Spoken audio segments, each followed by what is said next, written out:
Umalo sa 6,000 runners ang sumali sa sinagawang Women's Run PH na ginanap noong linggo sa UP Diliman. Yan ang ulat ni Bernadette Tinoy.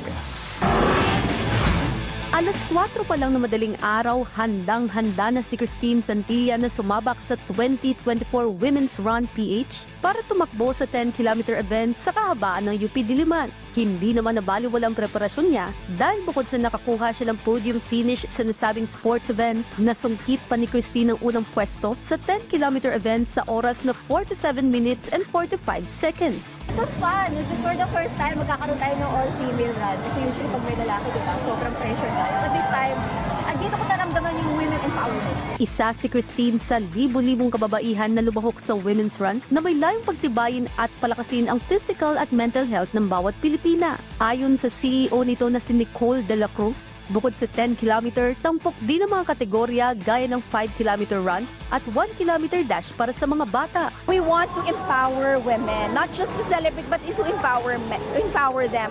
Alam niyo po ba na madami pong sumali dito? Last year meron po tayong women with disabilities. And then yung iba po naka-wheelchair sila. And then this time naman po, women who are undergoing treatment for cancer. And yung iba naman cancer survivors. So we are giving hope to them.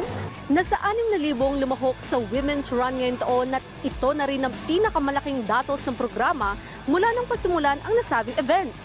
Isa itong malaking tulong at yung pagsama-sama namin na nagkakaisa kami para magkita-kita dito at makausap din yung iba't ibang mga kababaihan at na-inspired kami at na-inspired namin sila kung paano lumaban kung anong meron kami sa ngayon na pinagdadaanan. Muli namang magbabalik ang Women's Run sa March 2025 upang ipagdiwang ang International Women's Month na posibleng idaos sa Mall of Asia, Pasay City. Bernadette Tinoy para sa Pambansang TV sa Bagong Pilipinas.